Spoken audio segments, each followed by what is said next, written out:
Knowledge একাডেমিতে সকলকে স্বাগত। আজ থেকে আমরা প্রত্যেক দিন সন্ধ্যাবেলা 15টা করে ইতিহাসের গুরুত্বপূর্ণ প্রশ্ন সলভ করব। এগুলো বিভিন্ন পরীক্ষাতে অলরেডি এসেছিল এবং আপকামিং এক্সামের জন্য ইম্পর্টেন্ট হতে পারে। সংখ্যায় কম 15টা এমসিকিউ, কিন্তু 15টা এমসিকিউ খুব কম সময়ের মধ্যেই সলভ করব। এটা বলতে পারো একটা কুইজের মতো হবে। তো এর পাশে টাইমার দেওয়া থাকবে, তোমরা সেই টাইমের মধ্যেই অ্যান্সারটা ভেবে রাখবে এবং টাইম শেষ হলে আমি অ্যান্সারটা বলে দেবো এবং প্রয়োজনীয় ব্যাখ্যাও দিয়ে দেবো, তোমরা জেনে নিতে পারবে। আশা করি ভিডিওটি থেকে তোমরা উপকৃত হবে। তো প্রথম প্রশ্ন,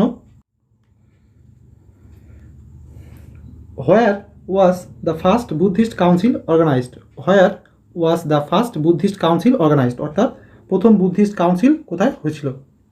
প্রথম বুদ্ধিস্ট কাউন্সিল কোথায় হয়েছিল? তো টাইমার চলছে, তো তার মধ্যে তোমরা অ্যান্সার ভেবে রাখো। তো 4টে বুদ্ধিস্ট কাউন্সিল হয়েছিল, এখানে জানতে চেয়েছে যে প্রথম বুদ্ধিস্ট কাউন্সিল কোথায় হয়েছিল। এর সঙ্গে রিলেটেড বিষয় আমি বলে দেবো, তোমরা আগে অ্যান্সারটা ভাবো যে প্রথম বুদ্ধিস্ট কাউন্সিল কোথায় হয়েছিল। সময় শেষ। তো প্রথম বুদ্ধিস্ট কাউন্সিল হয়েছিল হচ্ছে রাজগিরে, বিহারের রাজগিরে। এটা বিহারের অবস্থিত, বিহারের রাজগিরে এই প্রথম বুদ্ধিস্ট কাউন্সিল হয়েছিল। তো এর সঙ্গে যে বিষয়গুলো জেনে রাখতে হবে সেটা হলো যে 483 বিসিতে আজাতশত্রুর সাহায্যে প্রথম বুদ্ধিস্ট কাউন্সিল হয়েছিল বিহারের রাজগিরে, এবং রাজগিরের সাত্তাপানি বলে একটা কেভ আছে, তো সেখানেই হয়েছিল, সাত্তাপানি কেভ। নেক্সট প্রশ্ন বলছে, the great silk route of India was started by? The great silk route of India was started by, অর্থাৎ ভারতের যে সিল্ক রুট সেটা কে শুরু করেছিল? তো এখানে টাইমার শুরু হয়েছে, তো এই টাইম শেষ হওয়ার আগে তোমরা অ্যান্সার ভেবে রাখো। The great silk route of India was started by, ভারতের যে সিল্ক রুট সেটা কে শুরু করেছিল?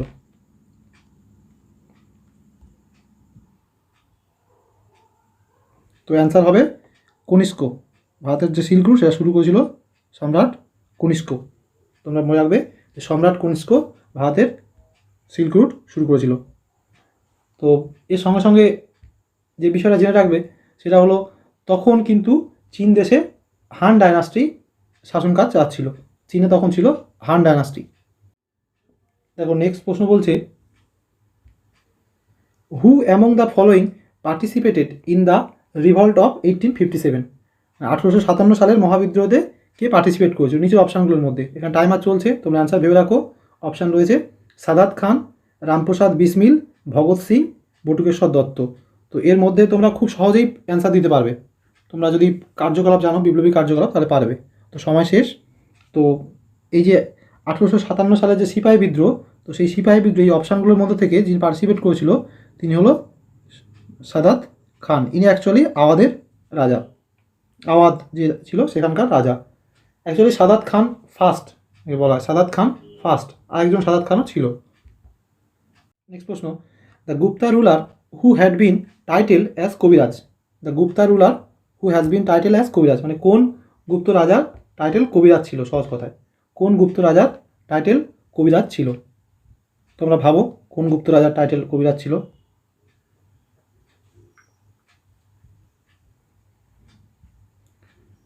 তো অ্যান্সার হবে সমুদ্রগুপ্ত।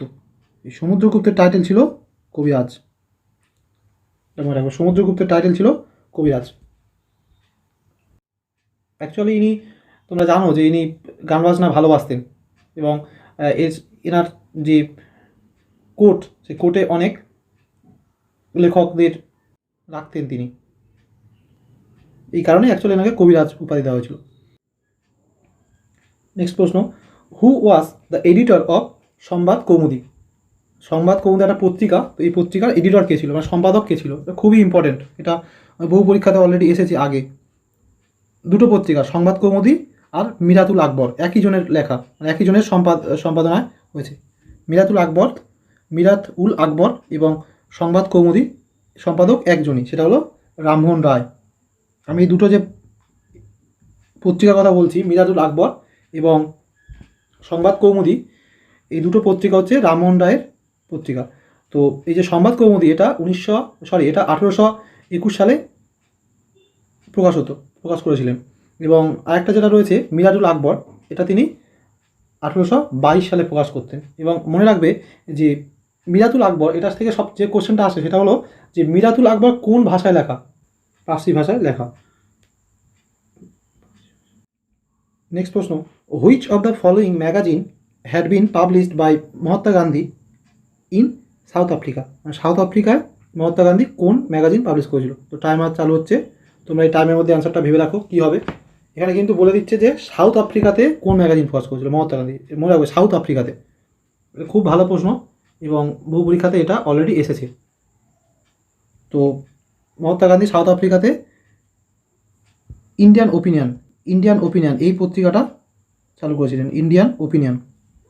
তো খুবই ইম্পর্টেন্ট ইন্ডিয়ান ওপিনিয়ন। ইন্ডিয়া 1903 সালে অ্যাকচুয়ালি, যত সম্ভব আমার মনে পড়ছে না পুরোপুরি, তবে 1903 সাল নাগাদই এই Indian opinion, actually the Indian opinion হবে এই পত্রিকাটা, উনি প্রকাশ করেছিলেন। খুবই ইম্পর্টেন্ট এই প্রশ্নটা বহুবার পরীক্ষাতে এসেছে। Lucknow pact was sign between Congress and the Muslim League. Lucknow pact Congress এবং মুসলিম লীগের মধ্যে স্বাক্ষরিত হয়েছিল বাই দ্য এফর্ট অফ, মানে তারা লখনৌ প্যাক্টটা কংগ্রেস এবং মুসলিম লীগের মধ্যে সাইন হয়েছিল, এটাই বলেছে। তো তোমরা ভাবো, খুব ভালো প্রশ্ন, এর আগে এই প্রশ্নটা এসেছে, বহু পরীক্ষাতে এসেছে। এখানে যে কটা প্রশ্ন হয়েছে সব প্রশ্নই কোনো না কোনো এক্সামে এসেছে। তো এই লখনৌ প্যাক্ট কত সালে হয়েছিল সেটা আমি বলে দিচ্ছি। এই লখনৌ প্যাক্ট হয়েছিল 1916 সালে। তো 1916 সালে কার সাহায্যে এই প্যাক্টটি হয়েছিল? তো অ্যান্সার হবে বাল গঙ্গাধর তিলক, মানে বিজি তিলক। এবং এই লখনৌ প্যাক্টটা স্বাক্ষরিত হয়েছিল ওই যে মুসলিম লীগ আছে, মুসলিম লীগ এবং ভারতীয় জাতীয় কংগ্রেস, মানে ইন্ডিয়ান ন্যাশনাল কংগ্রেস এবং মুসলিম লীগের একটা জয়েন্ট সেশনে। সেটা কোথায় হয়েছিল? সেশনটা লখনৌয়ে হয়েছিল 1916 সালে। নেক্সট প্রশ্ন, from which Veda classical music has been taken?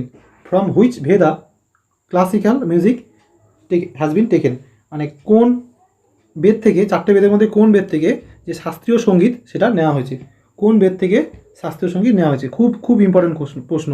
এটা তো পিএসসি বহু পরীক্ষাতে জিজ্ঞেস করেছে, পিএসসি এবং মেনলি পুলিশের যে পরীক্ষাগুলো হয় সেখানে এই প্রশ্নটা বহুবার এসেছে। তো উত্তর হবে সামাবেদা। যে ঋক সাম যদু অথর্ব বেদগুলো রয়েছে তার মধ্যে সামবেদ রয়েছে, শ্যামবেদ যেটা আমরা উচ্চারণ করি বাংলাতে। তো এই সামাবেদাতে থেকে ক্লাসিক্যাল মিউজিকগুলো নেওয়া হয়েছে বলে মনে করা হয়। চারটে বেদ আছে, ঋক শ্যাম যদু অথর্ব, এখানে চারটে বেদের নামই রয়েছে। তো এই সমবেদা থেকেই ক্লাসিক্যাল মিউজিকগুলো নেওয়া হয়েছে।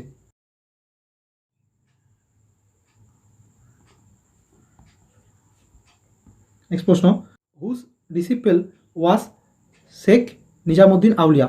নিজামুদ্দিন আউলিয়া কার শিষ্য? সহজ কথা বলতে গেলে ডিসিপল মানে শিষ্য বললেই ভালো। তো তোমরা ভাবো, নিজামুদ্দিন আউলিয়া একজন সুফি সেন্ট অ্যাকচুয়ালি। তো এই সুফি সেন্ট ইনি কার শিষ্য? ঠিক আছে, ভালো ভাবো, এটা খুবই ভালো প্রশ্ন, খুবই ভালো প্রশ্ন। সুফি সেন্ট নিজামুদ্দিন আউলিয়া কার শিষ্য? তো অ্যান্সার হবে বাবা ফরিদ, এটা অ্যান্সার হবে Baba Farid, option D. Sufi saint Nizamuddin Auliya উনি হচ্ছে বাবা ফরিদের শিষ্য। নেক্সট প্রশ্ন, who gave the slogan Jai Hind? এটা খুব সহজ প্রশ্ন, টাইমার চালু করে দিচ্ছি। Who gave the slogan Jai Hind? কে জয় হিন্দ স্লোগান দিয়েছিল? বিভিন্ন এক্সামে কিন্তু কে কোন স্লোগান দিয়েছিল সেখান থেকে প্রশ্ন আসে। তো এই জয় হিন্দ স্লোগানটা কে দিয়েছিল? জয় হিন্দ স্লোগানটা কে দিয়েছিল? পুরো অ্যান্সার হবে সুভাষচন্দ্র বোস, ইনি জয় হিন্দ স্লোগানটা দিয়েছিল।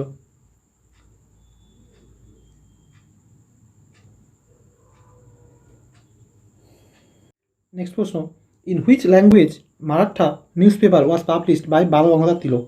মানে কোন ভাষায় এই মারাঠা যে নিউজ পেপারটা এটা বাল গঙ্গাধর তিলক প্রকাশ করত? কোন ভাষায় এই মারাঠা নিউজ পেপারটা বাল গঙ্গাধর তিলক প্রকাশ করত? তো বুঝা যাচ্ছে মারাঠা হচ্ছে বাল গঙ্গাধর তিলকের নিউজ পেপার। টাইমার চলছে, তোমরা অ্যান্সার ভাবো। দুটো ইম্পর্টেন্ট রয়েছে বাল গঙ্গাধর তিলকের যে নিউজ পেপার, তার মধ্যে মারাঠা এবং কেসরি, এই দুটো খুব ইম্পর্টেন্ট। তো এই যে মারাঠা, এটা কিন্তু অ্যাকচুয়ালি ইংলিশে, অনেকে ভাববে এটা মারাঠি, অপশান রয়েছে মারাঠি, তো মারাঠি মেরে দেবে যারা আন্দাজে অ্যান্সার করবে। তবে কিন্তু ইংলিশ, এই মারাঠা হচ্ছে ইংলিশ ভাষায় লেখা, আর যেটা কেসরি সেটা কিন্তু মারাঠি ভাষায় লেখা। মনে রাখবে দুটো নিউজ পেপার বাল গঙ্গাধর তিলকের ইম্পর্টেন্ট, একটা হচ্ছে মারাঠা, একটা হচ্ছে কেসরি। যেটা মারাঠা দিয়ে শুরু হয় সেটা কিন্তু মারাঠি ভাষা নয়, ঠিক আছে। মারাঠা যেটা শুরু হয় সেটা হচ্ছে ইংলিশ, আর কেসরি যেটা সেটা হচ্ছে মারাঠি ভাষা, অ্যাকচুয়ালি মারাঠি ভাষাতে লেখা। Who rebuild the top storey of Qutub Minar after it was destroyed by lighting.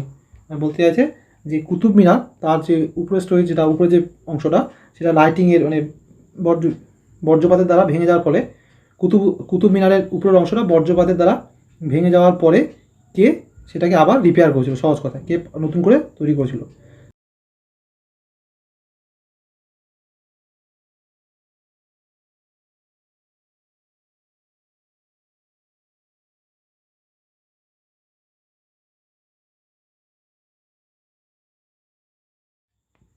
তো অ্যান্সার হবে ফিরোজ শাহ তুগলক। তো অ্যান্সার হবে ফিরোজ শাহ তুগলক। মনে রাখবে, ফিরোজ শাহ তুগলক হচ্ছে এটার অ্যান্সার।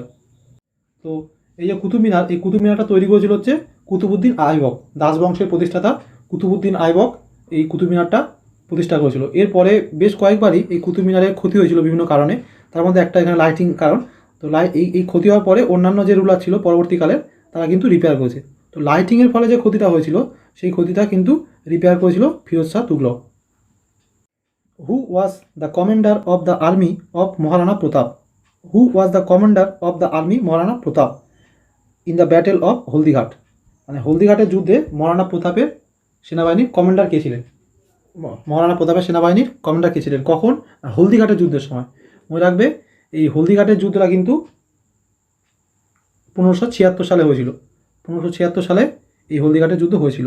তো এই যুদ্ধে মহারানা প্রতাপের কমান্ডার ছিলেন হাকিম খান সুর। অ্যাকচুয়ালি ইনি যে শেরশাহ সুরি রয়েছে, ওনার বংশধর, শেরশাহ সুরির বংশধর হাকিম খান সুর ছিল হলদিঘাটের যুদ্ধে মহারানা প্রতাপের কমান্ডার। ঠিক আছে, খুবই ইম্পর্টেন্ট হলদিঘাটের যুদ্ধ।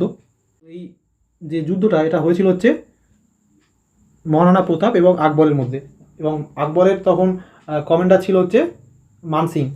ঠিক আছে, আকবরের যে সেনাবাহিনী তার কমান্ডার ছিল মানসিং, আর মহারানা প্রতাপের কমান্ডার হচ্ছে হাকিম খান সুর।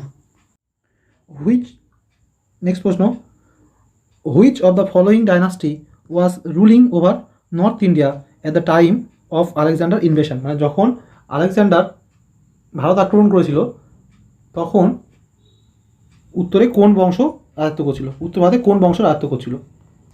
যখন আলেকজান্ডার ভারত আক্রমণ করেছিল, তখন উত্তর ভারতে কোন রাজবংশ রাজত্ব করছিল? সহজ কথা, কোন ডাইনাস্টি ছিল আর কি। তো আলেকজান্ডার আক্রমণ করেছিল 326 বিসিতে। 326 বিসিতে। তো তখন ভারতে, উত্তর ভারতে নন্দ বংশ ছিল, এবং স্পেসিফিক্যালি বলতে গেলে তখন ছিল ধননন্দ। ধননন্দ সিংহাসনে ছিল, মগধের সিংহাসনে। ঠিক আছে, মগধ ছিল তখন ইম্পর্টেন্ট। মগধের সিংহাসনে ছিল ধননন্দ যখন আলেকজান্ডার ভারত আক্রমণ করেছিল। এটাই শেষ প্রশ্ন আজকে। এরকম পরের দিনেও 15টা প্রশ্ন দেব। টু হুইচ রিলিজিয়ন সাঁচি স্তূপ ইজ রিলেটেড? মানে কোন ধর্মের সঙ্গে সাঁচি স্তূপ সম্পর্কযুক্ত? তোমরা নিজের অ্যান্সার ভাবো, এখানে টাইমার চলছে। সাঁচি স্তূপ কোন ধর্মের সঙ্গে সম্পর্কযুক্ত?